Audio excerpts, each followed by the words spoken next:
Donc, bonjour à tous et bienvenue donc, à ce 5e cours dans la série Logique de programme. Et donc aujourd'hui, nous allons approfondir quelques aspects de la logique de séparation, donc telle qu'on l'a introduite dans le cas séquentiel au 3e cours il y a 2 semaines, et puis étendue au cas parallèle la semaine dernière. Et donc, on a vu les mécanismes de base de ces logiques, ce qui permettait d'exprimer comme propriété et de vérifier. Et là, on va donc voir diverses extensions qui permettent d'aller un petit peu plus loin, aussi bien dans la manière dont on vérifie les choses que dans les spécifications qu'on peut exprimer et vérifier. Alors, la première extension, ou la première direction qu'on va regarder ensemble, c'est ce qu'on appelle la baguette magique. Et vous allez voir que c'est en fait juste un opérateur supplémentaire en logique de séparation qui va nous aider à exprimer certaines règles de raisonnement. Donc le problème auquel on est souvent confronté quand on fait des démonstrations en logique de séparation, et si vous avez regardé des morceaux du développement Coq qui accompagnent le cours, vous avez pu voir que beaucoup de mes scripts de preuve Coq sont extrêmement laborieux. Et donc le problème, c'est qu'on veut appliquer une petite règle, comme la règle pour l'affectation dans une référence, donc qui parle juste de l'état de la référence avant et l'état après, ou une petite spécification de fonction, comme le renversement d'une liste, où la précondition et la postcondition parlent uniquement de l'état mémoire qui est important pour la fonction.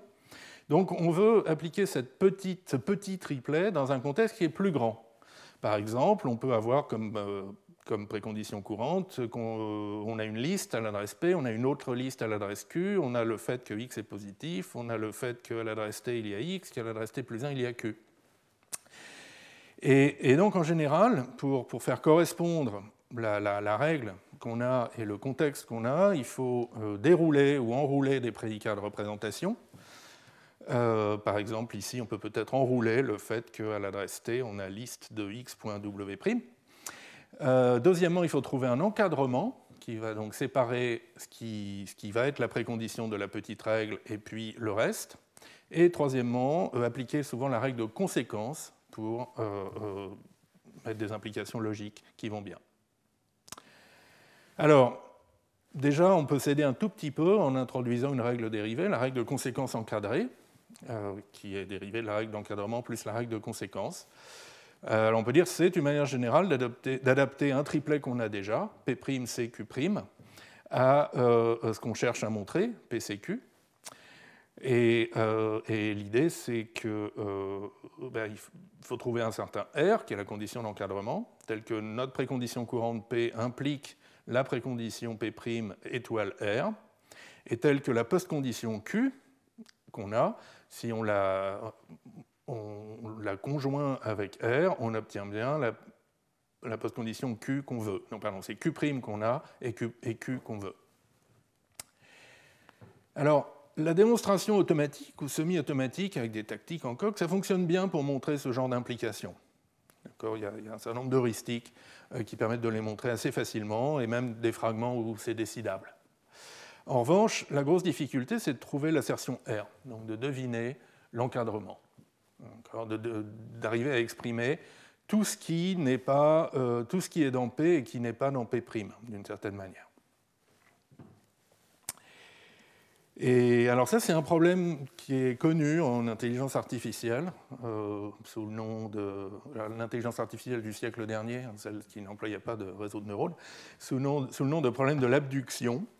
Et en fait, ça remonte à la philosophie de Peirce, le philosophe et logicien américain du XIXe siècle, qui voyait une étape importante de la démarche scientifique. Donc alors le problème formellement, c'est étant donné P et Q, trouver un X minimal tel que P étoile X implique Q.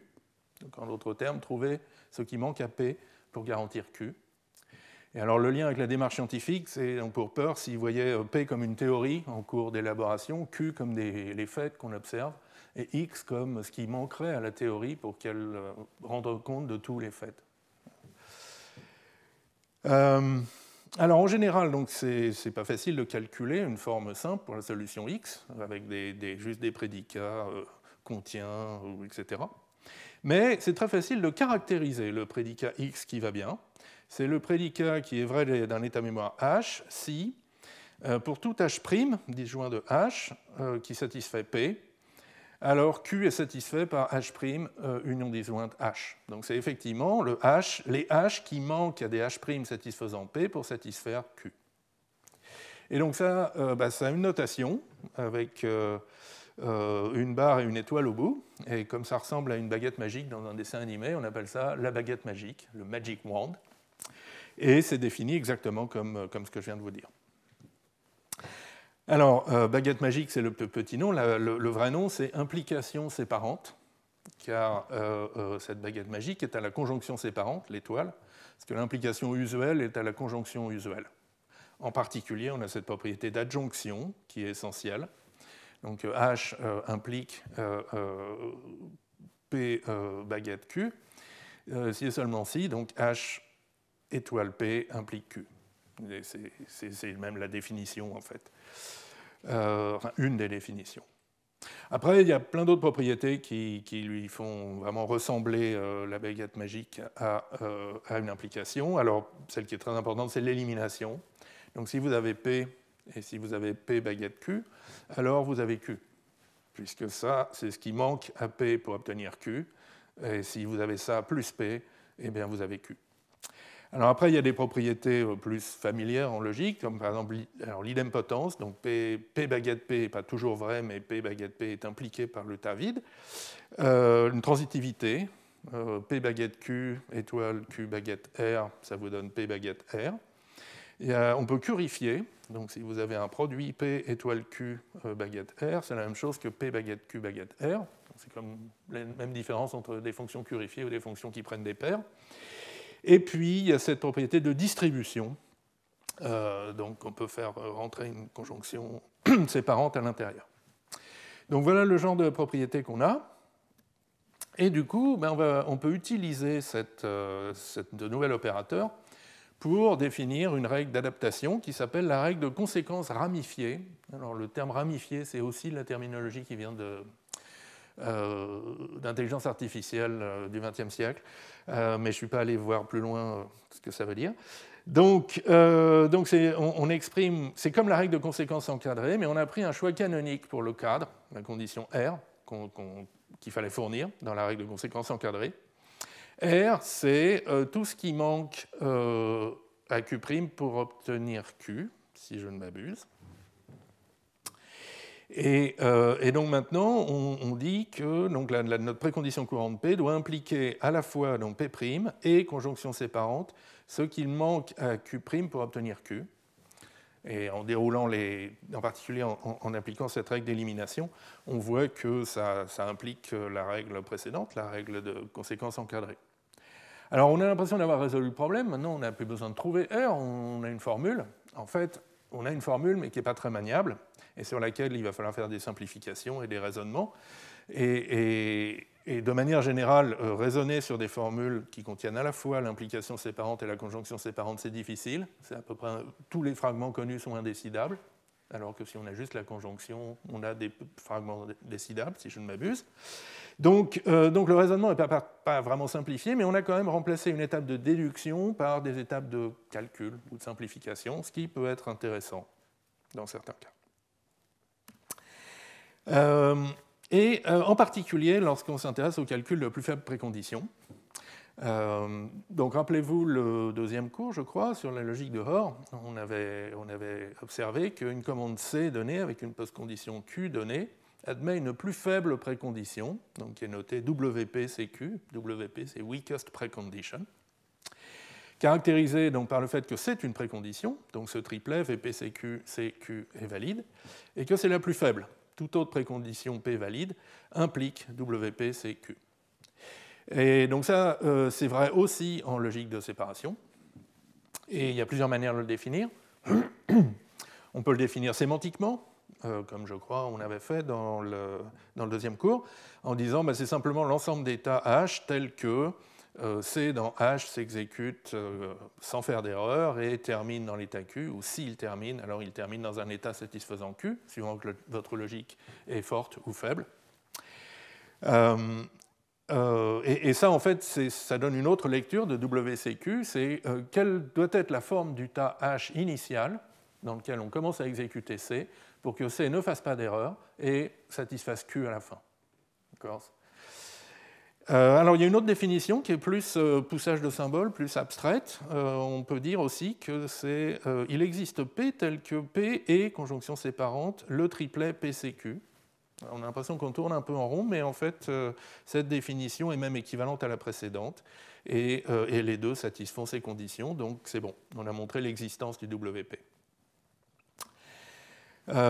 Et donc, le WP, ça donne, il y a une équivalence avec les triplets, donc P, C, Q, ce triplet est vrai si et seulement si P implique la plus faible précondition de C dans Q. Et du coup, certains auteurs, en particulier hollandais, aiment bien cette forme, donc de raisonner avec des WP plutôt qu'avec des triplets, parce que c'est un angle un petit peu plus calculatoire et un peu plus dirigé par la syntaxe de la commande C. Donc, étant donné un code C et la spécification Q de son résultat, quelles préconditions doit-on avoir, quelles préconditions doit satisfaire l'état mémoire initial pour que C s'exécute sans erreur et satisfasse sa spécification. Alors, essayons de donner quelques règles pour calculer des plus faibles préconditions en logique de séparation. Alors, il y a les règles de la logique de séparation, les règles des triplets se réexpriment assez directement en termes de WP. Et pour des constructions comme celle-ci, c'est très naturel. Donc le WP d'une commande pure, qui est juste une expression, donc une commande qui a terminé, c'est que la valeur de l'expression pure doit satisfaire la post-condition. Le WP, la plus faible précondition pour un let, ça s'obtient en calculant la plus faible précondition pour la partie gauche, C, avec comme post-condition la plus faible précondition de la partie droite, C'. D'accord, donc c'est une espèce d'exécution, alors à l'envers ou à l'endroit, ça dépend comment vous le regardez, mais donc il va falloir garantir que C s'exécute correctement, puis que C' s'exécute correctement.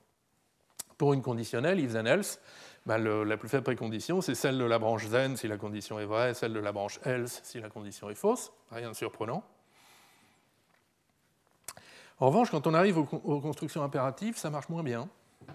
Parce que les petites règles pour ces constructions impératives nous donnent des équations de VP pas assez générales, donc pas très utilisables, parce qu'elles imposent une forme très particulière à la post-condition Q, et en général, la post-condition qu'on veut n'est pas de cette forme.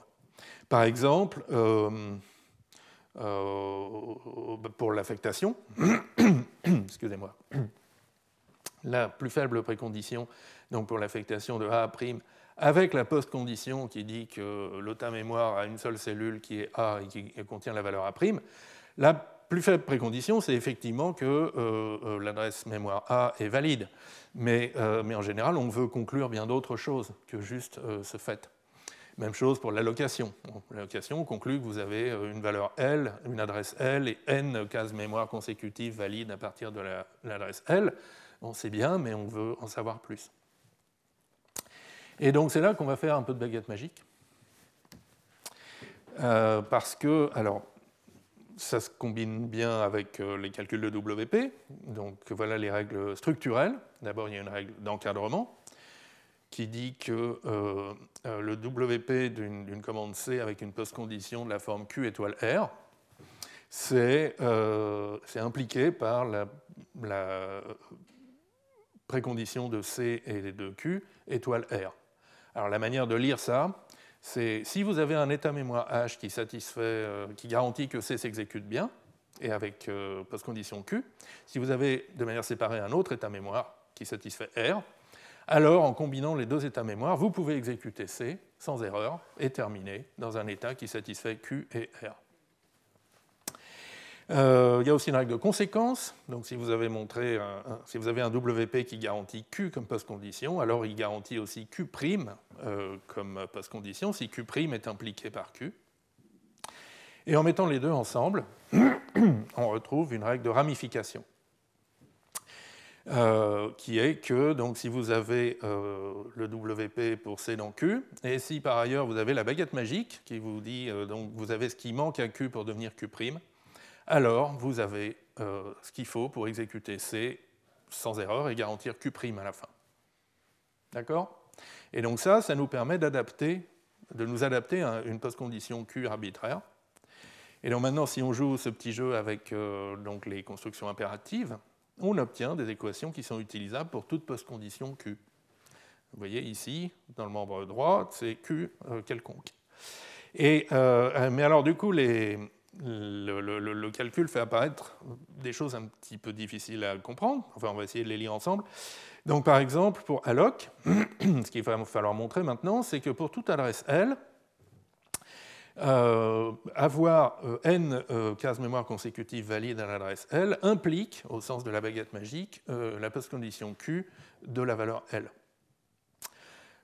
Pour l'écriture, cette AA, il faut comme précondition d'abord que A soit valide et que, comme plus faible précondition, que A soit valide et que le fait que A contienne A' implique, au sens de la baguette magique, de l'implication séparante, la postcondition. Bon, il y a aussi une règle pour le get et aussi une règle pour le free, que je ne vais pas vous lire, parce que, franchement, sous cette forme, ce n'est pas très lisible, et on se demande comment on va s'en servir de ce calcul de WP. Et c'est là qu'arrive une autre invention hollandaise, qui est le mode de preuve IRIS, Iris Proof Mode, ainsi appelé parce qu'il fait partie donc, de IRIS, cette boîte à outils en coq pour développer des logiques de séparation, dont on va parler de plus en plus pendant ce cours et dans les séminaires. Et l'idée de IRIS, excusez-moi, j'ai un chat dans la gorge. Donc l'idée de ce mode de preuve IRIS, c'est d'essayer de généraliser le mode de preuve qu'on a dans des assistants à la démonstration comme Coq. Donc dans un assistant à la démonstration comme Coq, il vous affiche l'état courant de la preuve sous une forme un peu comme ça. En bas, il y a le but courant, P, et puis il y a une barre, et au-dessus, il y a des hypothèses, H1, Hm, et des variables, X1, Xn, qui sont dans le contexte. Et ça se lit en fait comme une formule usuelle, hein. C'est pour tout X1, Xn, H1 et Hm implique P, mais c'est beaucoup plus visuel et beaucoup plus agréable à manipuler. L'équivalent en logique de séparation, donc tel qu'introduit par le mode de preuve IRIS, c'est d'avoir deux contextes en fait. Donc il y a un but Q, il y a un contexte usuel qui contient les hypothèses usuelles, des variables, des propositions logiques. Et puis, entre les deux, il y a des hypothèses dites linéaires, parce que ce sont des formules de logique de séparation, qui décrivent des morceaux de tas. Et elles sont linéaires au sens où on ne peut s'en servir qu'une fois. Elles décrivent des ressources qui ne sont pas duplicables en général, alors que les hypothèses usuelles, vous pouvez vous en servir autant de fois que vous voulez. D'accord ?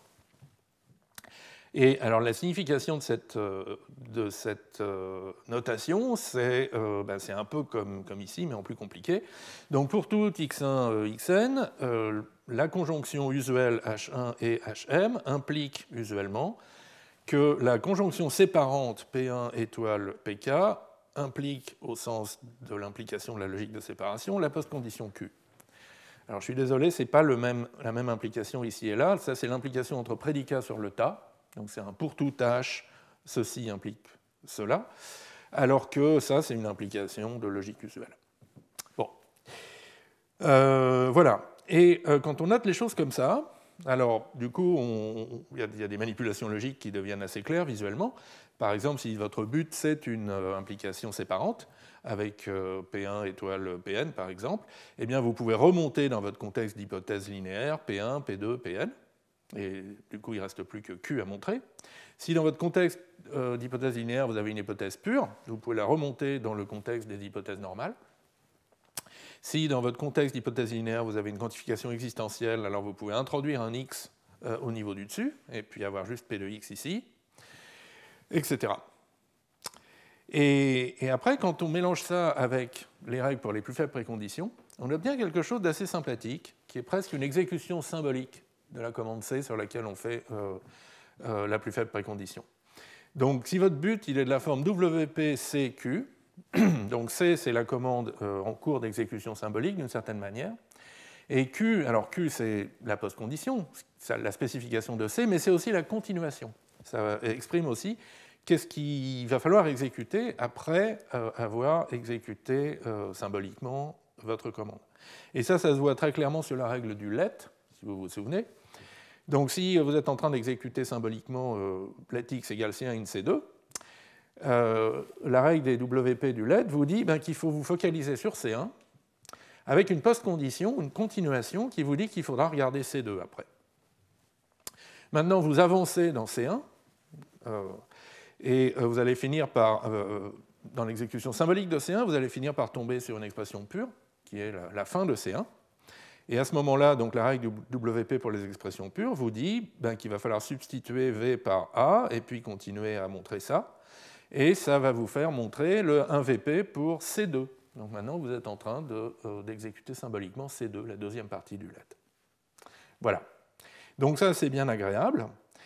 Et en plus, ça rend presque compréhensible les règles de WP pour les opérations sur la mémoire. Par exemple, la règle du get qu'on n'avait pas lue en détail, et que je vous rappelle ici, mais qu'on ne va toujours pas lire en détail, elle se transcrit de la manière suivante. Si votre but courant, c'est un WP pour get de A, alors il va falloir avoir dans les hypothèses de séparation, les hypothèses linéaires, le fait que l'adresse A contient une valeur x, ou bien il va falloir construire ce fait comme un lemme. Et à ce moment-là, vous pouvez faire une transition qui dit d'accord, je peux exécuter le get de A, avancer dans l'exécution symbolique. Maintenant, j'ai Q de x, et j'ai toujours l'hypothèse qu'à l'adresse A, il y a x. Et donc, donc le fait qu'il faut à l'adresse A, il y a x, c'est cette partie-là. Et le fait que maintenant, je peux étudier Q de x et sous l'hypothèse où dans A, il y a x, c'est cette partie-là. Alors, on va faire le set aussi pour que ce soit plus clair. Donc le set, c'est similaire. Si vous avez donc une affectation de A' dans A, il faut montrer qu'à l'adresse A est valide. Et à ce moment-là, vous pouvez avancer dans l'exécution. Vous arrivez sur Q de V, où V est une valeur quelconque, puisqu'on ne s'intéresse pas à la valeur de l'expression set. Et dans le contexte maintenant linéaire, vous avez le fait qu'à l'adresse A, il y a la valeur A'. Donc vous voyez que le contexte a changé. Vous avez appris quelque chose. Vous avez appris le contenu exact de la case mémoire A. Bon, deux petits derniers pour la route. Donc celui-là, c'est l'allocation. Et donc, vous pouvez donc toujours exécuter symboliquement une allocation de n cases. Et ça a pour effet de vous donner une adresse mémoire L, n cases mémoire valides à partir de n, et le but Q de L. Et maintenant, pour la libération, vous pouvez libérer A si parmi vos hypothèses linéaires, il y a le fait que l'adresse A est valide. Et maintenant, vous perdez cette hypothèse, bien sûr, parce que l'adresse A devient invalide. Et vous pouvez continuer avec Q de V pour un V quelconque. Donc voilà un bref aperçu de comment on peut faire de la démonstration semi-interactive, enfin interactive en logique de séparation, qui ressemble un peu à de l'exécution symbolique, en utilisant donc une notation assez élégante, à la manière du Iris Proof Mode, qui cache derrière des trucs assez horribles avec des coups de baguette magique, mais ça ne se voit plus trop.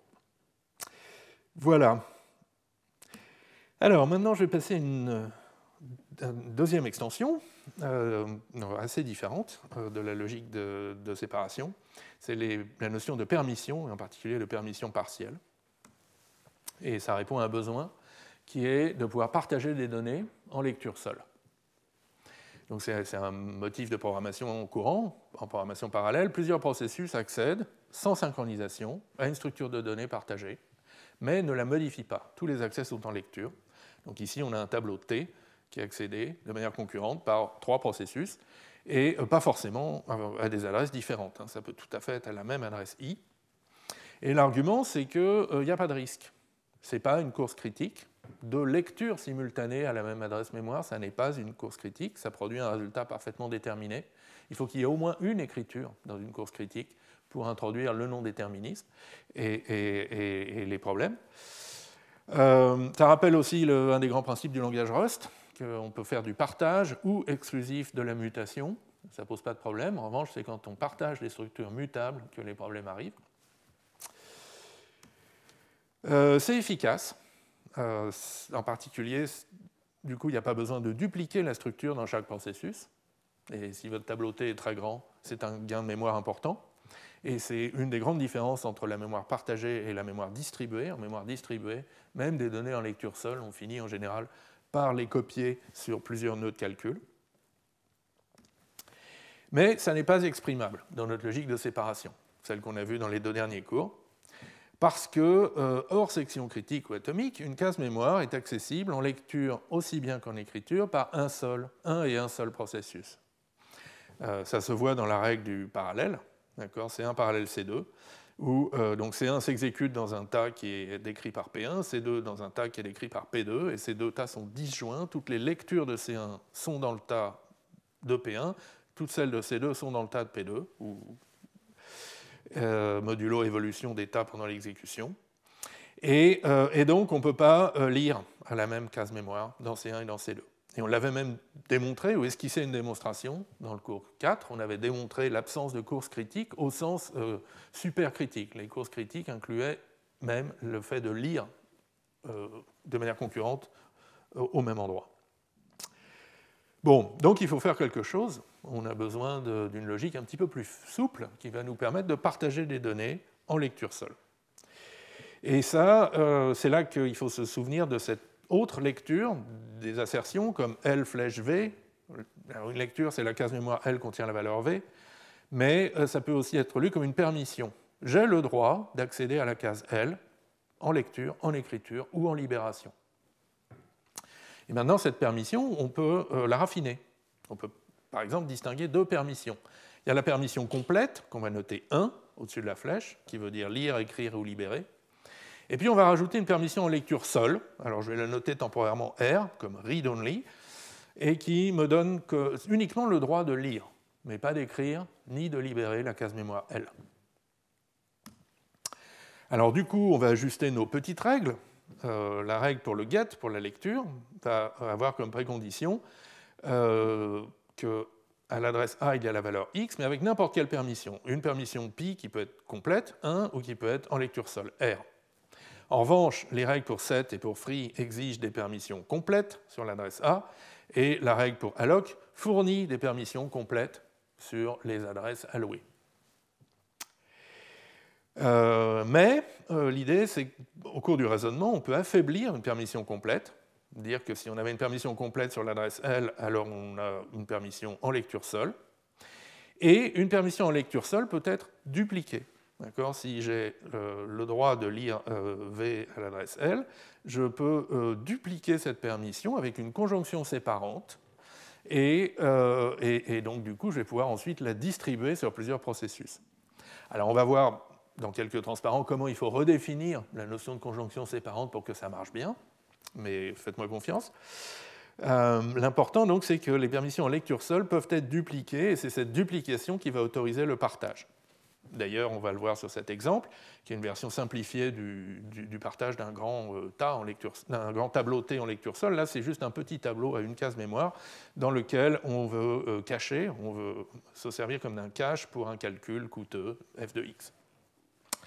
Donc, avant de lancer nos processus en parallèle, on calcule f de x, on le stocke dans T. Et donc maintenant, à l'adresse T, on a la permission complète sur la valeur f de x, que l'on affaiblit en permission de lecture seule, que l'on duplique en 2 permissions de lecture seule, que l'on peut passer l'une au processus de gauche, l'autre au processus de droite.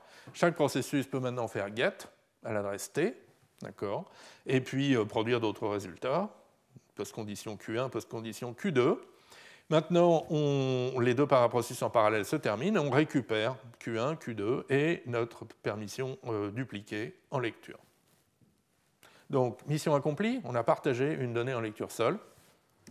Problème, on ne peut plus rien faire de T. Enfin, T, on peut le lire, mais on ne peut plus écrire dedans, et surtout, on ne peut même pas le libérer, ce qui est un peu une fuite mémoire, si c'était juste un temporaire pour ce calcul. Pourquoi on ne peut plus écrire ni libérer? Parce qu'il nous faudrait une permission pleine. Et on ne s'est donné aucun moyen pour, à partir d'une ou plusieurs permissions en lecture seule, récupérer la permission pleine. Et en général, ce serait pas sûr, d'accord, puisqu'on n'est jamais certain que quelqu'un d'autre n'aurait pas gardé une permission en lecture. Donc, on a un problème. Et la solution à ce problème s'appelle les permissions fractionnaires, et ça vient d'une observation profonde, qui est que 1 demi plus 1 demi égale 1. Et donc, c'est une idée qui a été introduite par Boyland en 2003 pour faire de l'analyse statique à base un peu de logique de séparation. C'est que les permissions pi, ce n'est pas permission complète ou permission en lecture seule. Les permissions pi, ça va être des fractions de la permission complète, et pris vraiment au sens littéral, donc des nombres rationnels dans l'intervalle 0 exclu, 1 inclus. Donc pi égale 1, c'est la permission complète.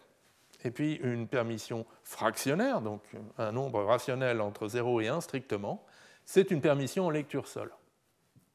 Alors, avoir 2 tiers de permission ou 1 tiers de permission, on peut dire que ça ne fait pas de différence, ça va nous permettre de lire mais pas d'écrire. En revanche, ça va nous donner une loi qui est très jolie pour le partage et la recombinaison de permissions. Donc si vous avez une permission à l'adresse L qui est de la forme pi plus pi', d'accord, alors vous pouvez la séparer en une permission pi et une permission pi'. Et par exemple, si vous avez une permission complète 1, vous pouvez la séparer en 2 permissions 1,5, qui va vous donner 2 permissions en lecture, ou 2 tiers plus 1 tiers, hein, ça ne me dérange pas. Mais l'idée, c'est qu'au bout d'un moment, vous allez pouvoir récupérer les fractions, 1 tiers ici, 1 tiers là, 1 tiers ailleurs, et si la somme fait 1, vous avez récupéré l'ensemble de toutes les permissions sur votre case mémoire, et donc vous avez à nouveau la permission complète qui permet de libérer. Et voilà ce que ça donne donc sur notre exemple. Ça, c'est le début, c'est exactement la même chose que tout à l'heure, en utilisant des permissions 1,5 pour marquer la lecture seule. Et effectivement, donc 1, c'est égal à 1,5 plus 1,5, donc on peut faire cette décomposition. La permission 1,5 permet au processus de gauche de lire, au processus de droite de lire. Quand les deux ont terminé, ils nous rendent leur permission en lecture, donc 2 permissions 1,5, que l'on réassemble en une permission 1, une permission totale, complète. Et du coup, on peut libérer T et obtenir la postcondition à laquelle on s'attendait. Voilà, donc une petite arithmétique sur les permissions qui fonctionne très bien. Alors on peut formaliser ça un petit peu, et puis généraliser aussi pendant qu'on y est. Donc c'est quoi une algèbre de permissions? Ça va être un ensemble, grand pi, qui est muni d'une opération partielle, plus, qui est la combinaison de 2 permissions, ou la décomposition d'une permission en 2. Alors elle est partielle parce qu'il y a des compositions qui ne marchent pas, par exemple 1 plus 1, ce n'est pas défini avec les permissions fractionnaires. Donc une opération partielle qui est commutative et associative. Alors bien sûr, il faut lire ça un peu attentivement. Enfin, pi1 plus pi2 égale pi, c'est la combinaison pi1 plus pi2 est définie est égale à pi. Et donc là, ça veut dire que toutes les combinaisons sont définies. Si toutes les combinaisons sont définies à gauche, alors elles sont définies à droite et les résultats sont égaux. Bref, donc, et avec ça, excusez-moi, oui, donc un état mémoire avec des permissions. Maintenant, alors un état mémoire d'ordinaire, c'est une fonction finie des adresses dans les valeurs, la valeur courante de chaque adresse. Là, maintenant, ça va être une fonction finie des adresses dans des paires pi, v, d'une permission et d'une valeur. Alors là aussi, on peut définir la combinaison de 2 telles paires. Donc 2 paires comme ça se combinent si les valeurs sont les mêmes. On ne peut pas avoir 2 valeurs différentes stockées à la même case mémoire. Et les permissions, pi1 et pi2, s'additionnent, se combinent de manière bien définie. Et du coup, on peut aussi définir la combinaison de 2 états mémoire, H1 plus H2, qui généralise la notion d'union disjointe qu'on avait au début. L'union disjointe exigeait que les domaines de H1 et de H2 soient disjoints. Ici, on va être un peu plus flexible. On va dire que H1 et H2 sont compatibles si donc les cases mémoire qui sont communes à leurs 2 domaines peuvent être combinées. Donc, contiennent des valeurs égales et avec des permissions compatibles. Et du coup, donc quand H1 est compatible avec H2, la combinaison H1 plus H2, elle est calculée comme ça. Donc son domaine, c'est l'union, pas forcément disjointe des domaines. Et la valeur à la case L, donc c'est la combinaison, le contenu de la case L, permission et valeur, c'est la combinaison des contenus et valeurs de H1 de L et de H2 de L, si on est dans l'intersection des domaines, ou bien c'est strictement égal à H1 de L ou à H2 de L, si on est en dehors de l'intersection. Donc voilà une généralisation très simple de la notion d'union disjointe, qui nous permet ensuite de redéfinir les conjonctions séparantes et implications séparantes. On utilise notre plus à la place de l'union disjointe, et c'est tout. Et c'est ça qui justifie que, à l'adresse L, j'ai la valeur V1 avec la permission P1, Pi1, et conjonction séparante, à l'adresse L, j'ai V2 avec la permission Pi2. Donc ça, c'est vrai si et seulement si Pi1 plus Pi2 est défini, V1 est égal à V2, et à l'adresse L, donc on a la permission, on a V1 avec permission Pi1 plus Pi2. Ça devrait être un plus avec un rond ici.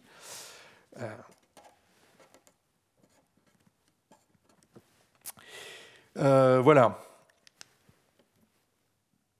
Alors, il y a une propriété intéressante de la logique de séparation avec des permissions fractionnaires qui s'appelle la passivité. Enfin, c'est le terme employé dans l'article de Bornat et co-auteur de 2005 qui a un peu introduit cette notion de permission en logique de séparation. La propriété de passivité, c'est que si vous avez une commande C qui est prouvable avec une précondition j'ai la permission en lecture seule sur l'adresse L, alors cette commande C ne peut pas modifier L, donc le contenu de la case mémoire L ne va pas changer, la permission ne va pas changer et la case mémoire ne peut pas être libérée. Et alors, il y a une esquisse de démonstration très simple dans le cas séquentiel. D'accord. Donc par l'absurde. Alors supposons qu'on a une commande C avec une précondition à l'adresse L, j'ai en lecture la valeur V, et une postcondition qui dit à l'adresse L, j'ai en lecture la valeur V', avec V' différent de V. Ce triplet ou de logique de séparation, on peut l'encadrer. On peut l'encadrer avec l'autre moitié de la permission. À l'adresse L, j'ai une demi-permission sur V. Et du coup, on peut additionner, combiner ces deux permissions. On va obtenir comme précondition, à l'adresse L, j'ai la permission complète sur V. Et comme postcondition, à l'adresse L, j'ai une demi-permission qui dit que ça vaut V', et une demi-permission qui dit que ça vaut V. Or, ça c'est douteux, parce que la précondition, elle est satisfiable. Il suffit de partir d'un tas mémoire où à l'adresse L, il y a la valeur V, et la postcondition ne l'est pas, car l'adresse L ne peut pas contenir deux valeurs différentes. D'accord ? Donc, il y a bien cette passivité. Si on passe une permission fractionnaire, si on passe une permission qui n'est pas la permission complète sur une case mémoire à une commande, alors la case mémoire ne change pas. Jolie propriété qui n'est pas tout à fait vraie quand on rajoute les sections atomiques et le parallélisme. Où il y a peut-être une propriété de passivité, mais en tout cas son énoncé est plus subtil. Parce que quand on exécute notre commande avec seulement une demi-permission à l'adresse L, peut-être l'invariant sur la mémoire partagée donne l'autre demi-permission qui manque. Et du coup, dans une section atomique, où on gagne des permissions supplémentaires, on gagne des droits supplémentaires, celles qui sont décrits par l'invariant sur la mémoire partagée, du coup, on va pouvoir récupérer la permission pleine. Donc, on le voit ici. Précondition, j'ai une demi-permission sur L. Invariant sur la mémoire partagée, j'ai une demi-permission sur L. Du coup, à l'intérieur de la section atomique, j'ai une permission complète sur L. Je peux écrire V' dans L. Recouper ma permission complète en deux. Une moitié qui va repartir dans l'invariant, l'autre partie qui va être dans ma postcondition. À l'adresse L, j'ai la valeur V'. Et ça marche même si V' est différent de V.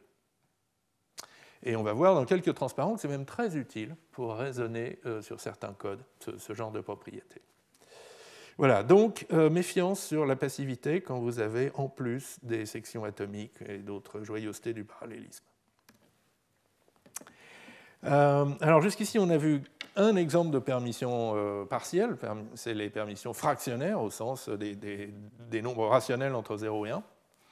Il y a un autre schéma de permission dans la littérature qui, lui, est adapté à un autre type de programme parallèle. Donc les permissions fractionnaires, le grand avantage, c'est qu'on peut toujours fractionner. Vous avez un demi, vous pouvez le couper en 2 fois un quart, 4 fois 1/8, etc. Et donc ça marche très bien pour des algorithmes de genre divide and conquer, récursif. Vous leur donnez un tableau en lecture seule, avec permission 1/2. Ils disent, d'accord, je vais j'ai engendré 2 sous-problèmes que je vais exécuter en parallèle. Chacun va pouvoir utiliser T avec permission 1/4. Eux-mêmes peuvent fractionner à nouveau les permissions sur T, mais à la fin, je récupère mes 2 permissions 1/4, je rétablis la permission 1/2. Et ça, je peux fractionner comme ça autant que je veux. Les permissions comptées, c'est un autre type de programmation tout à fait différent. C'est ce qui s'appelle des verrous à lecture multiple et écrivain unique, donc readers, writer, locks. Donc c'est un modèle de programmation plus dynamique, où quand on veut avoir le droit de lire dans une structure de données, donc on prend le verrou en lecture. Quand on veut avoir le droit d'écrire, on le prend en écriture. Et c'est la structure du verrou qui garantit qu'à tout instant, il y a soit plusieurs écrivains, soit plusieurs lecteurs, soit un unique écrivain, mais jamais un écrivain et un lecteur en même temps. Voilà. Et donc là aussi, on a besoin de permission pour garder un peu trace en particulier combien de lecteurs ont le droit de lecture, et combien donc de droits de lecture il va falloir récupérer avant de pouvoir écrire à nouveau. Et donc dans ce modèle, les permissions pi, ce sont des entiers supérieurs ou égaux à -1. Bon, je suis désolé, les choix sont un peu bizarres, mais vous allez voir, ça fait du sens quand même. Donc 0, maintenant, c'est la permission complète, celle qui vous permet de lire, d'écrire, de libérer, et celle qui est produite par l'allocation. La permission en lecture seule, c'est -1. Et les permissions strictement positives, 1, 2, 3, c'est en fait un compteur du nombre de permissions en lecture seule qui ont été accordées. Donc, par exemple, la permission 2, ça veut dire qu'il y a ailleurs, dans la nature, 2 permissions -1 en lecture seule. Et ça rétablit l'équilibre. 2 plus -1 égale 0. Donc, quelque part, on voit que notre permission complète, 0, on l'a coupée en 2 permissions en lecture seule -1, et puis cette permission 2 qui est là pour faire la comptabilité. Et ça se voit donc dans la règle de division d'une permission. Vous pouvez diviser une permission n supérieure ou égale à 0 en n plus 1 et -1, c'est-à-dire une permission en lecture seule supplémentaire, et on se souvient qu'on a donné une permission, un ticket en lecture seule en plus, qu'il faudra récupérer un jour. Et ça, justement, ce modèle de permission, il permet de prouver, de vérifier la correction d'une implémentation de ces verrous, plusieurs lecteurs, un seul écrivain. Donc voilà une implémentation très jolie qui est due à Courtois, Heyman et Parnast en 1972 et qui utilise 2 sémaphores. Donc il y a un sémaphore pour les écritures, write, et qui est un protocole très simple. Quand quelqu'un veut écrire, il prend le sémaphore write. À ce moment-là, il obtient une permission complète sur la case mémoire B qui est protégée. Et donc il peut écrire autant qu'il veut, et après il rend le sémaphore V. Quelqu'un qui veut lire, qui veut obtenir le droit de lire, c'est un petit peu plus subtil, et c'est l'autre sémaphore read, qui lui protège une variable globale qui est un compteur. C'est le nombre d'écrivains, le nombre de lecteurs qui sont en train de lire. Donc, ce que fait le lecteur avant de pouvoir lire, donc il prend le sémaphore read, il incrémente le compteur, et si la valeur initiale du compteur c'était 0, et donc sa valeur actuelle c'est 1, donc si c'est le premier lecteur, son devoir est d'empêcher un écrivain d'écrire, ou d'attendre qu'un écrivain ait fini d'écrire. D'accord ? Parce que sinon, il n'a pas le droit de lire. Enfin, dans le deuxième cas, il n'a pas le droit de lire, et dans le premier cas, l'écrivain, il n'a pas le droit d'écrire. Et donc, pour ça, il prend aussi le verrou en écriture, même s'il ne va pas écrire. C'est juste une mesure défensive pour s'assurer que, pendant que le lecteur lit, personne n'écrit. Donc, il prend le verrou en écriture, mais c'est seulement le premier lecteur qui fait ça, parce que les lecteurs numéro 2, 3, 4, en fait, ils savent que le lecteur numéro 1 l'a fait. Cet algorithme est génial. Bon. Et donc, voilà. Donc, maintenant qu'il a fait cette petite danse, il peut rendre le verrou en lecture, read, ce qui fait que d'autres lecteurs vont pouvoir rentrer dans la section de lecture. Mais malgré tout, il a acquis une permission -1 sur la case B qui lui permet de lire autant de fois qu'il veut. Et quand il veut maintenant rendre son verrou en lecture, il prend sémaphore read, il décrémente le compte de lecteur. Si ce compte est tombé à 0, il libère le sémaphore d'écriture. Maintenant, un écrivain qui pouvait être en attente va pouvoir démarrer. Et il libère le verrou en lecture. Donc voilà l'algorithme, et la démonstration et la vérification en logique de séparation concurrente est étonnamment simple. Il suffit de trouver les bons invariants pour les sémaphores write et read, et ça tombe tout seul. Et les bons invariants sont les suivants. Pour le sémaphore write, donc quand il est pris, il donne une permission complète sur la case mémoire B. Et l'invariant de read, quand il est pris, il vous révèle qu'à l'adresse count, il y a un entier n, et que cet entier, soit il est 0, soit il est strictement supérieur à 0, et à ce moment-là, il y a une permission n sur la case mémoire B, et ce n strictement positif étant le compteur justement du nombre de permissions moins 1 qui a été distribué, qui sont dans la nature. Et donc ici, on reflète dans la logique de séparation, dans les permissions, le fait que ce compteur count, il a bien la bonne valeur sémantique. Il est bien en train de compter le nombre de permissions moins 1 disponibles par ailleurs. Voilà, donc un très bel algorithme et une jolie vérification. Et maintenant, pour quelque chose, on va passer à quelque chose d'assez différent, mais pas tant que ça en fait. On va parler de code fantôme. Alors, un petit rappel du deuxième cours. On avait introduit des notions de variables auxiliaires et de variables fantômes. C'était deux manières très proches de faciliter l'écriture de spécifications sous forme de triplet de Hoare. En particulier pour permettre à la post-condition de parler des valeurs initiales des variables au début de l'exécution du code. Alors, les variables auxiliaires, c'est des variables mathématiques, alpha, bêta, donc ce n'est pas des variables du programme, et en général quantifiées universellement en tête du triplet, et qui permettent de dire, par exemple, donc, si précondition, la variable x vaut une certaine valeur alpha et y vaut une certaine valeur bêta au début de l'exécution de ce code, alors à la fin, x vaut le max de alpha et de bêta, c'est-à-dire le max des valeurs initiales de x et de y. Et alors certains auteurs préfèrent employer des variables fantômes. Une variable fantôme, c'est une variable du langage de programmation, mais qui n'apparaît pas dans le programme. Et donc, elle garde sa valeur pendant l'exécution, et donc on peut s'en servir pour se souvenir de valeurs au début de l'exécution. Donc ici, on pourrait dire comme précondition z égale x.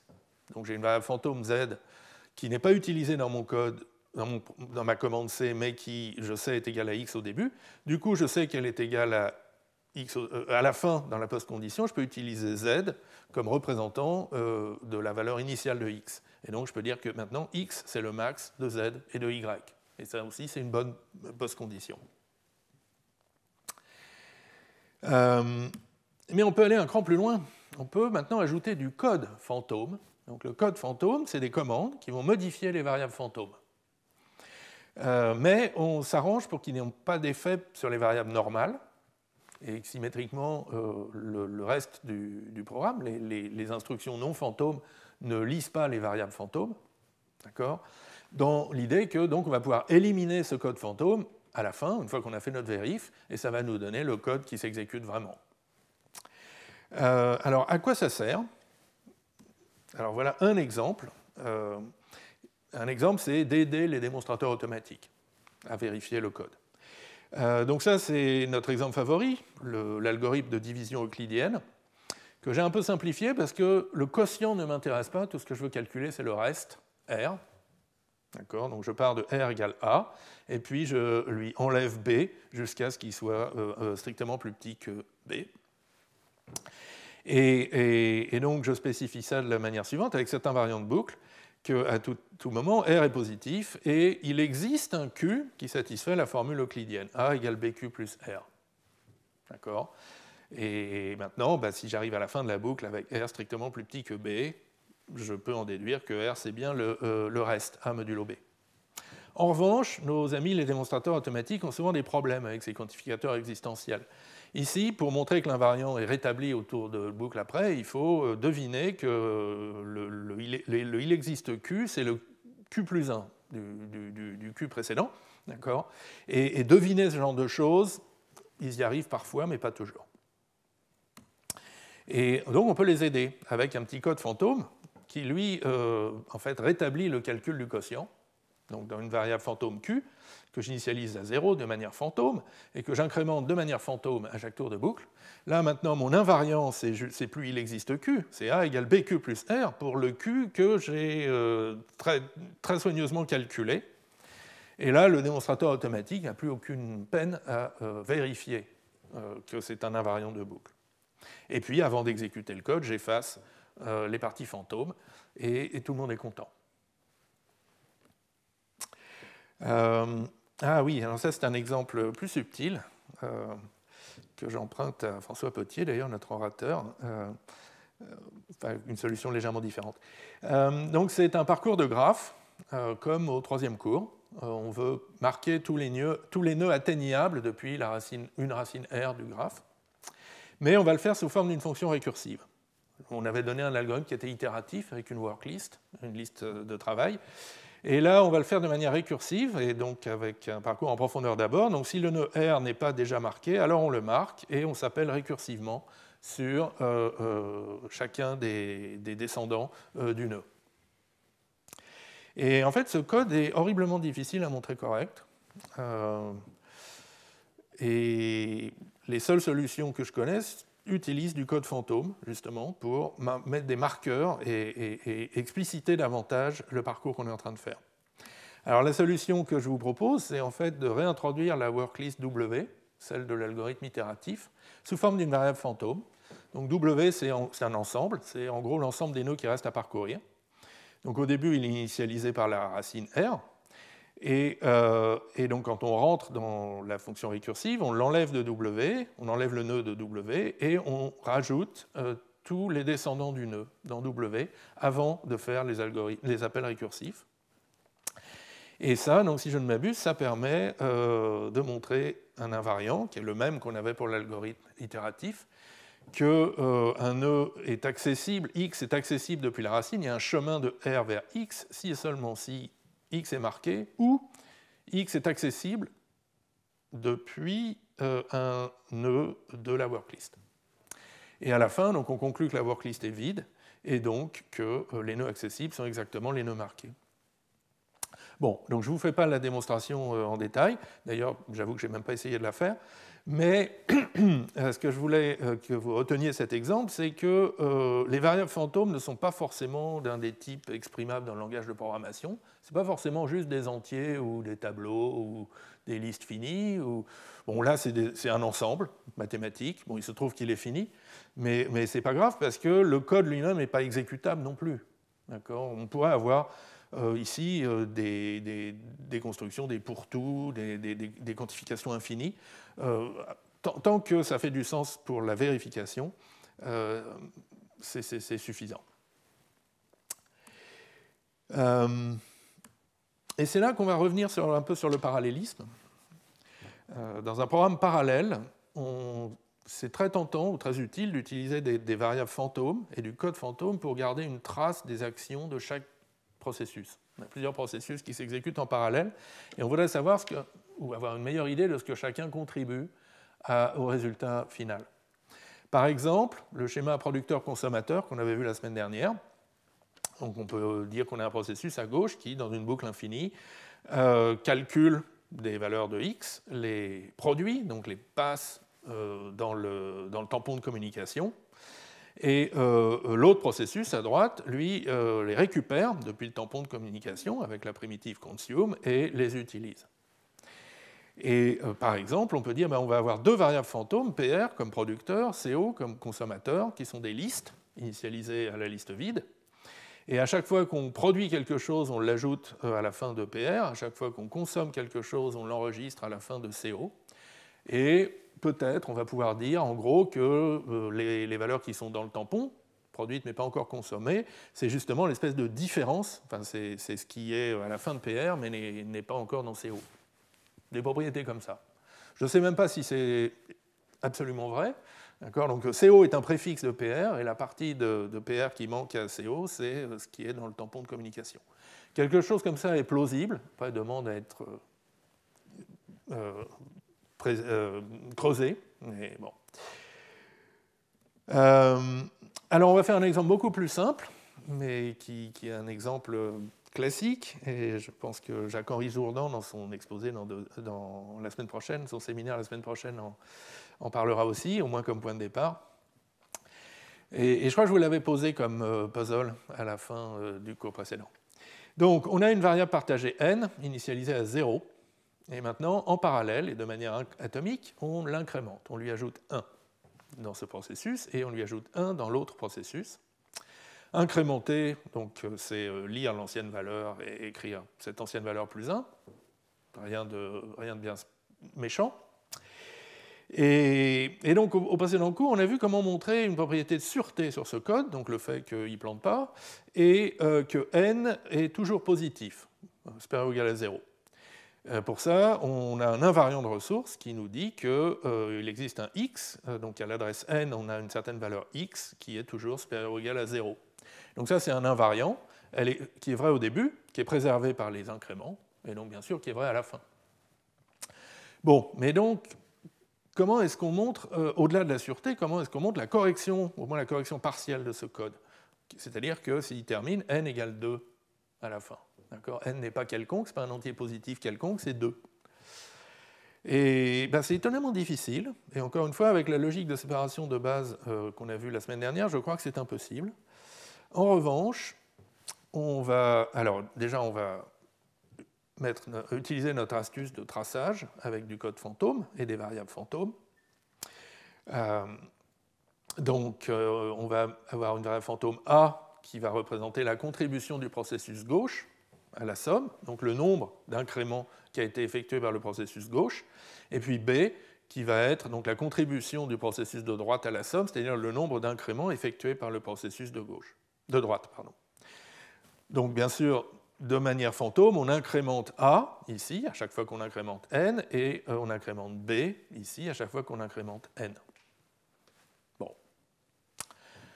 Et là, on se dit, on y est presque, parce que d'un côté, on devrait pouvoir refléter ça dans l'invariant, qu'à tout moment, la valeur de n, c'est la valeur de a plus la valeur de b. D'accord ?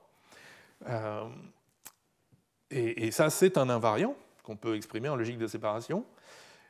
Le seul petit problème, c'est que pour exprimer cet invariant, il faut que A, et que ce soit l'invariant de ressources, il faut que A et B appartiennent à l'état partagé. Bon. Mais d'un autre côté, on peut aussi, par raisonnement sur chacun des processus, montrer que A il vaut 0 au début, il est incrémenté une fois, donc forcément il vaut 1 à la fin, et puis B qui vaut 0 au début, il vaut forcément 1 à la fin. Et donc là on y est presque, parce qu'on se dit, du coup on va en déduire que n égale 2. Sauf que, pour pouvoir faire ces raisonnements, il faut que A appartienne au processus de gauche, fasse partie de l'état mémoire propre du processus de gauche, et B appartienne à l'état mémoire propre du processus de droite. Et donc on a une petite tension. Est-ce que A et B appartiennent à quel tas mémoire appartiennent A et B? À l'invariant, donc au tas partagé, à l'invariant de ressources, c'est-à-dire au tas partagé, au tas du processus de gauche ou au tas du processus de droite? Et la réponse, c'est les deux, grâce à une permission fractionnaire. Et donc l'idée, c'est que notre invariant de ressources, il va avoir une demi-permission sur A et une demi-permission sur B, qui lui permettent de lire la valeur courante de A, qui s'appelle x, de lire la valeur courante de B, qui s'appelle y, et de déduire donc que n, et d'affirmer plutôt que n contient la valeur x plus y. Maintenant, le processus de gauche, celui qui fait l'incrément de n puis l'incrément de A de manière atomique, on va lui donner l'autre demi-permission sur A. Et donc à l'intérieur de la section atomique, il récupère l'invariant de ressources, qui peut donc combiner avec sa demi-permission sur A pour faire une permission complète sur A, ce qui va lui permettre, et puis aussi une permission complète sur N, qui vont lui permettre d'incrémenter N et d'incrémenter A, donc de déduire que maintenant A contient permission pleine x plus 1, B, a priori, n'a pas changé, N contient maintenant x plus 1 plus y. Il va redécouper sa permission sur A en une demi-permission A contient x plus 1, et une demi-permission qui est A contient x plus 1, qui va repartir dans l'invariant de ressources. Et donc, avec cet invariant de ressources J, on a ce triplet pour le processus de gauche, donc l'atomique de incrément de n puis de incrément de A, qui est que s'il part avec A contenant la valeur x en lecture sol, il termine avec A contenant la valeur x plus 1 en lecture sol. Et donc là, vous voyez, il n'y a pas eu de passivation, hein, la valeur de A a changé, même si on ne lui a donné que des droits en lecture, mais c'est exactement ce qu'on voulait. Et du coup, eh bien, on a notre vérification pour notre exemple. Donc on part avec 3 permissions complètes sur N, A et B, que l'on tronçonne habilement. Donc on coupe la permission sur A en 2 demi-permissions, celle sur B en 2 demi-permissions. Une demi-permission sur A, une demi-permission sur B sont avalées dans la variante de ressource J, que l'on fait passer comme invariant de ressource. La demi-permission sur A, on la donne au processus de gauche, la demi-permission sur B au processus de droite. On conclut donc qu'à gauche, on termine avec une demi-permission A contient 1, à droite, B contient 1. Maintenant, on récupère toutes les permissions, on ressort l'invariant de ressource et on le récupère, ce qui nous donne J, et on le combine avec nos demi-permissions, ce qui nous redonne des permissions pleines, le fait que A contient 1, B contient 1, et donc forcément, N contient 2. C'est QFD. Donc voilà, donc on y est arrivé finalement à résoudre le puzzle du dernier cours. On peut dire que c'est quand même un peu bizarre de devoir faire de l'état fantôme, du code fantôme et du tronçonnage de permissions comme ça. En fait, c'est un exemple élémentaire d'une technique qui est beaucoup plus générale, et dont parlera Jacques-Henri Jourdan la semaine prochaine dans le séminaire. C'est donc un état fantôme qui en fait encode d'une certaine manière un protocole sur la manière dont l'état non fantôme peut évoluer. Et donc on fait le code fantôme, en fait, c'est plutôt des transitions sur ces protocoles qui montrent donc comment le programme avance, déroule le protocole. Bien, et donc, dans le temps qui nous reste, je voudrais parler donc de la dernière extension dont je voulais parler aujourd'hui, qui est la possibilité de stocker en mémoire des verrous ou d'autres dispositifs de synchronisation, et qui correspond à un type de parallélisme qui s'appelle le parallélisme à grains fins. Donc, de manière générale, il y a 2 types d'exclusion mutuelle en programmation parallèle. Il y a la programmation à gros grains, où on a un verrou, qui est souvent une variable globale, qui protège une structure de données tout entière. Une table de hachage, un arbre, une liste, qui elle-même est une variable globale. Et ça, c'est très bien décrit par le modèle de ressources en logique de séparation concurrente, comme introduit par O'Hearn, où on a donc ces ressources qui ne sont pas des valeurs de première classe, ce sont des choses qu'on a déclarées une fois pour toutes, avec leur invariant de ressources associé qui décrit la structure de données qui est protégée. Mais donc l'autre style de programmation parallèle, c'est le parallélisme à grains fins, où là, on a dans une structure de données, on a plusieurs verrous. Par exemple, un verrou par bloc mémoire, par cellule de mémoire qui constitue la structure de données. Et l'idée, c'est que ça va permettre davantage de parallélisme. Si vous avez un arbre binaire, par exemple, un processus qui a envie de le parcourir et de le modifier vers la gauche et un autre qui a envie de le parcourir et de le modifier vers la droite, ils devraient pouvoir faire les modifs en parallèle. Avec le parallélisme à gros grains, avec le modèle de ressources de O'Hearn, non, ils sont forcément en exclusion mutuelle, puisque c'est l'ensemble de l'arbre qui est en exclusion mutuelle.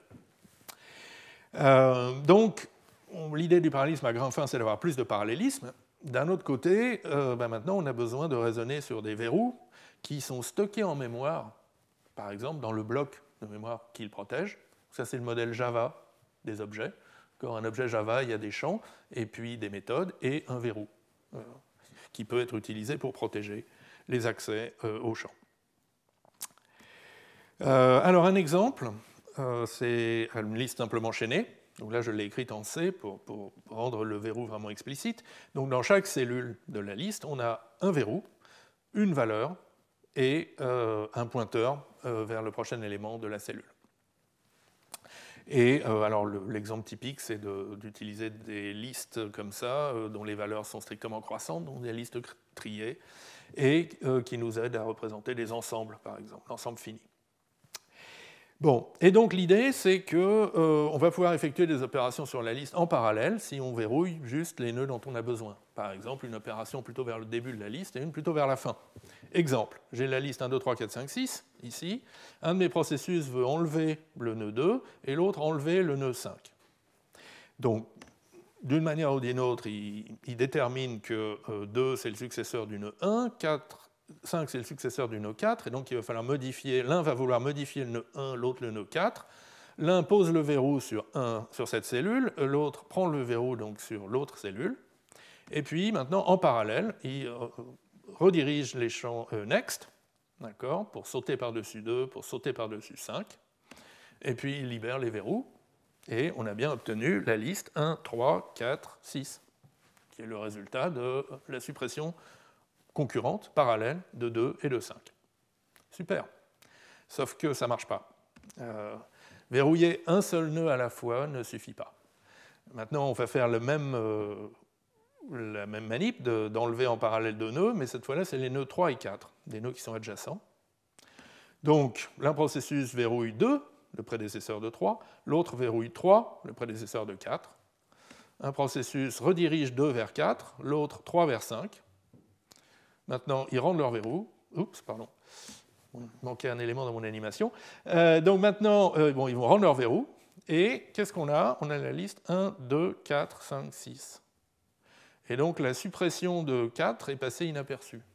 D'accord? Parce que le nœud 3 lui-même s'est fait supprimer. Et alors qu'on aurait dû avoir 1, 2, 5, 6.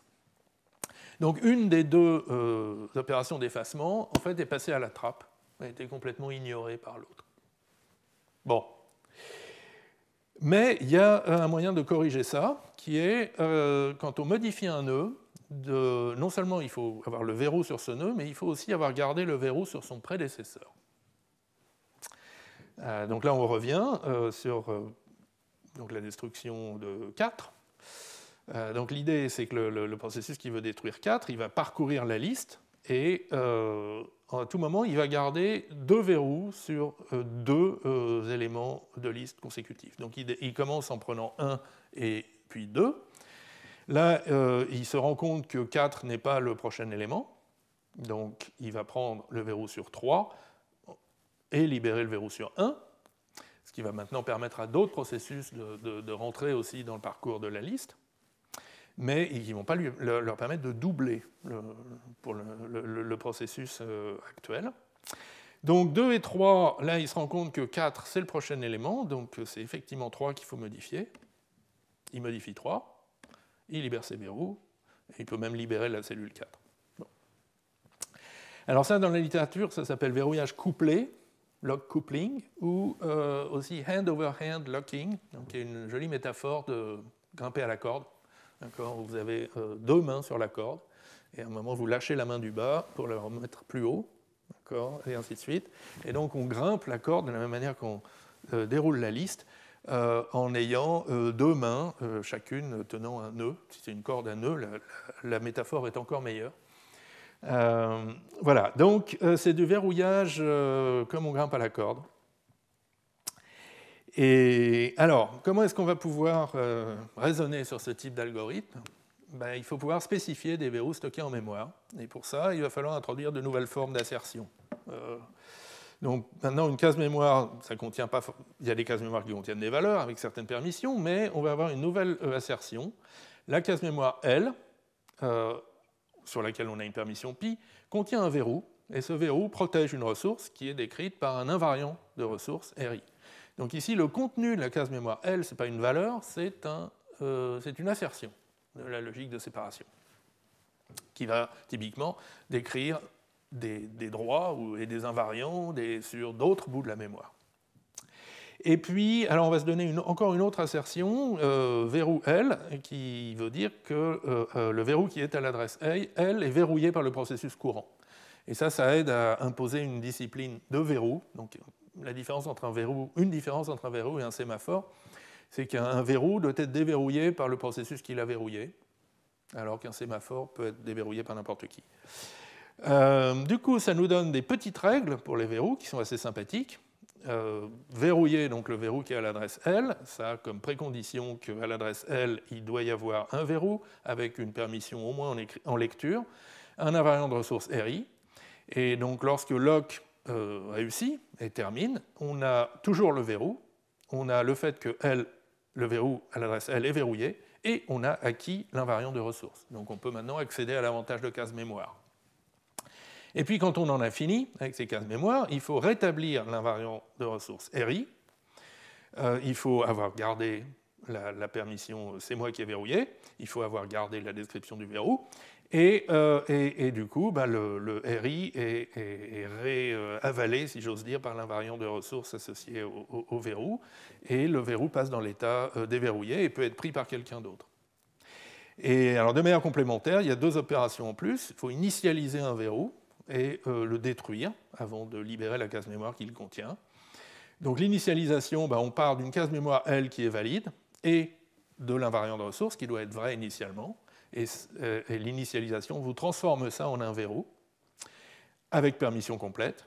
Et maintenant, pour détruire un verrou, alors il faut la permission complète pour être sûr que personne d'autre n'est en train d'essayer de verrouiller ou de déverrouiller dessus avec une permission partielle. Et ça va vous rendre la case mémoire et l'invariant de ressources. Voilà. Et avec ce genre de choses, on arrive, par exemple, à donner le prédicat de représentation pour ces listes triées, listes simplement chaînées, triées avec un verrou par case mémoire, par cellule de liste, pardon. Alors, je vous donne la spécification que j'ai trouvée dans l'article de Gottsman et co-auteur de 2007. Qui est, je crois, le premier à avoir introduit ces axiomes pour les verrous stockés en mémoire. Bart Jacobs, l'orateur de la semaine dernière, et son co-auteur, ont une spécification qui est plus fine, qui permet davantage de parallélisme dans les opérations, mais qui ne tient pas sur un transparent. Donc, je vous donne la spécification simple. Donc la spécification simple, alors déjà pour se simplifier la vie, c'est des listes avec une sentinelle au début et une à la fin. Donc il y a une cellule de plus au début qui contient la valeur moins l'infini, et une cellule de liste en plus à la fin qui contient plus l'infini. L'invariant n'est pas le même pour la première cellule et pour les cellules suivantes.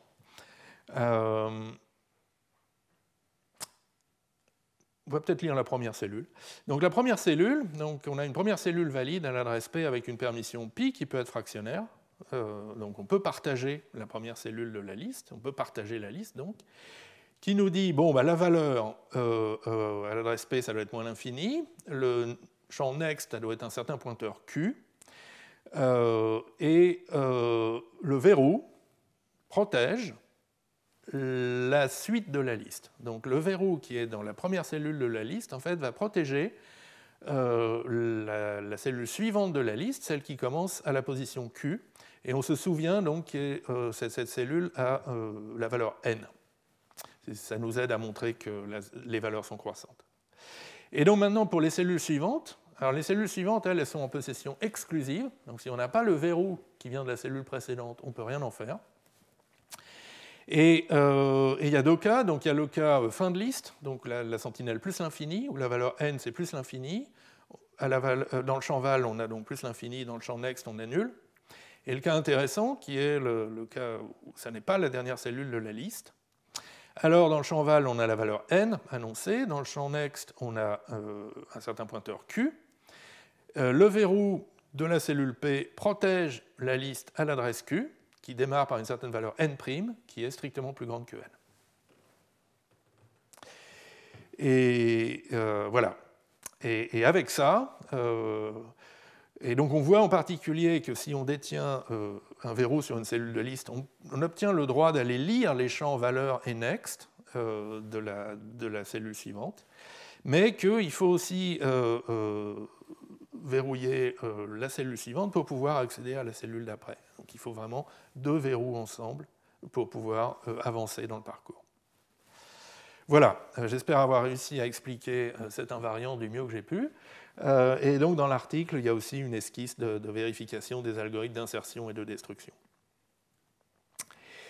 Et ça nous amène à la fin de ce cours.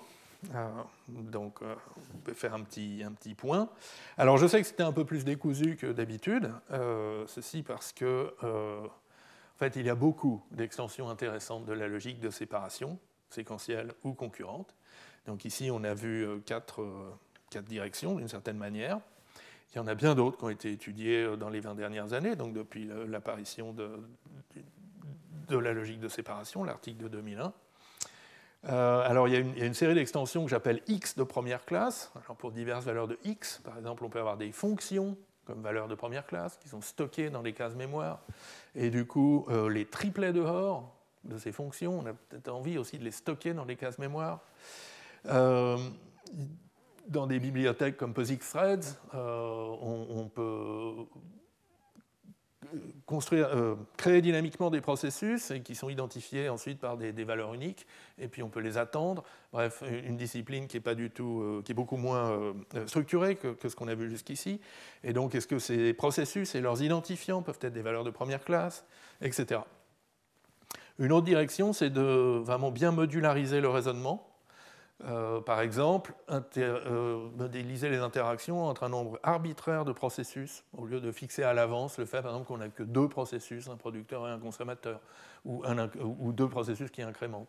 Comment généraliser pour n processus, où n est quelconque et peut même être déterminé dynamiquement. Et puis, encore une autre direction, la liste n'est pas exhaustive, hein, mais encore une autre direction, c'est la vérification d'algorithmes concurrents avancés. Alors, on a vu donc le verrouillage à gros grains, le verrouillage à grains fins. Mais il y a des choses encore beaucoup plus terrifiantes, comme par exemple les verrouillages optimistes, où on fait un premier parcours de la liste pour se dire, sans verrouiller du tout, pour se dire, bon, ça doit être ici. Ensuite, on verrouille, ensuite, on reparcourt pour vérifier que rien n'a changé, et ensuite, on fait sa modif. Et ça permet de verrouiller moins. Le problème des verrouillages à grains fins, c'est qu'on prend et qu'on rend beaucoup de verrous. Mais ça, c'est très difficile à décrire dans une logique de séparation concurrente, parce qu'on fait un premier accès qui est plein de courses critiques, qui n'est pas bien décrit en logique de séparation, mais c'est juste une optimisation.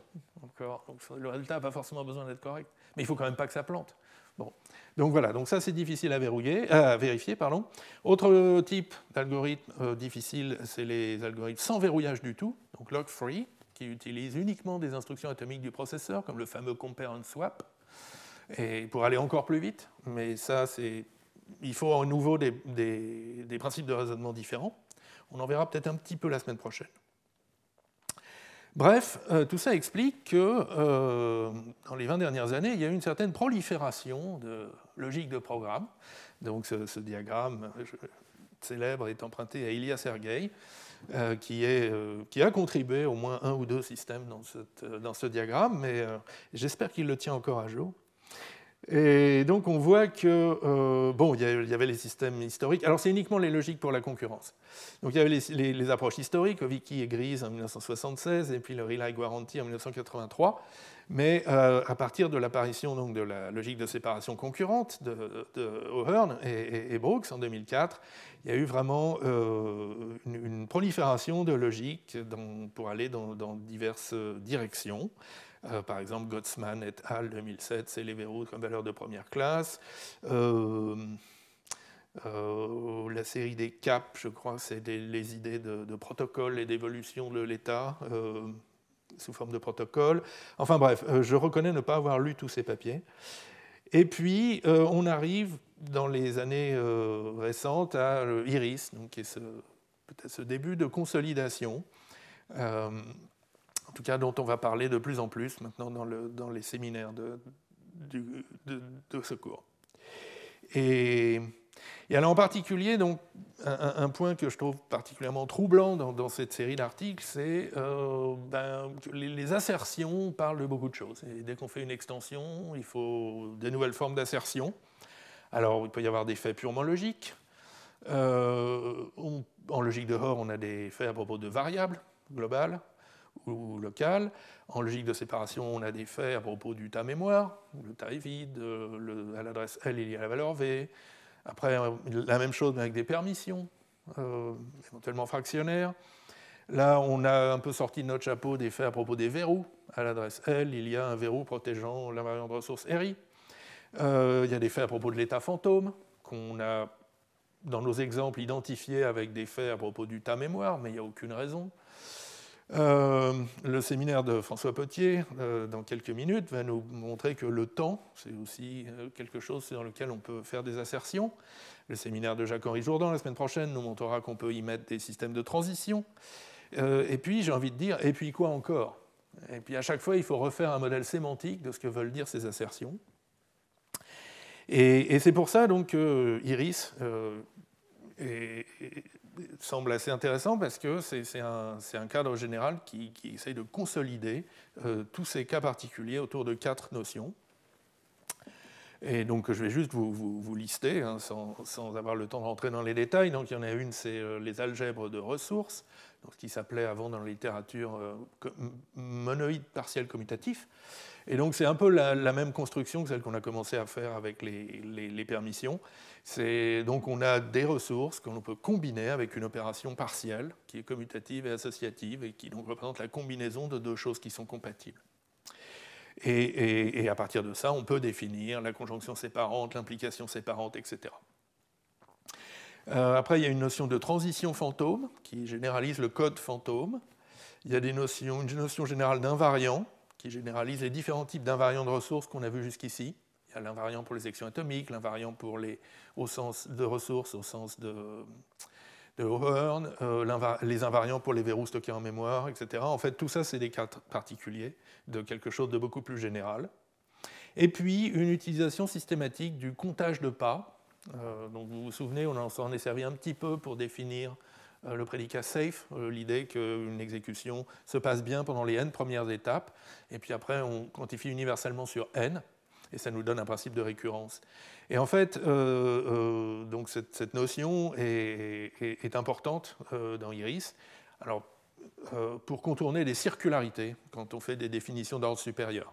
Par exemple, stocker des invariants en mémoire ou bien stocker un triplet dehors lui-même en mémoire. Ça, si on ne fait pas attention, ça introduit des circularités dans c'est quoi un état mémoire. Et qu'on peut résoudre avec, justement avec du comptage de pas qui nous donne en fait des séquences d'approximation de plus en plus précises des ensembles et des prédicats que l'on veut. Et le tout étant caché derrière un peu de logique modale, car le comptage de pas, c'est aussi une modalité, la modalité plus tard. Bon, donc j'en parlerai pas beaucoup, peut-être un petit peu au dernier cours, mais je voulais quand même rappeler, donc il y a 2 ans, j'avais fait un cours sur le comptage de pas élémentaire, et puis vu plutôt comme une modalité en logique modale. Et si la question vous intéresse, vous pouvez donc le retrouver dans les archives du collège.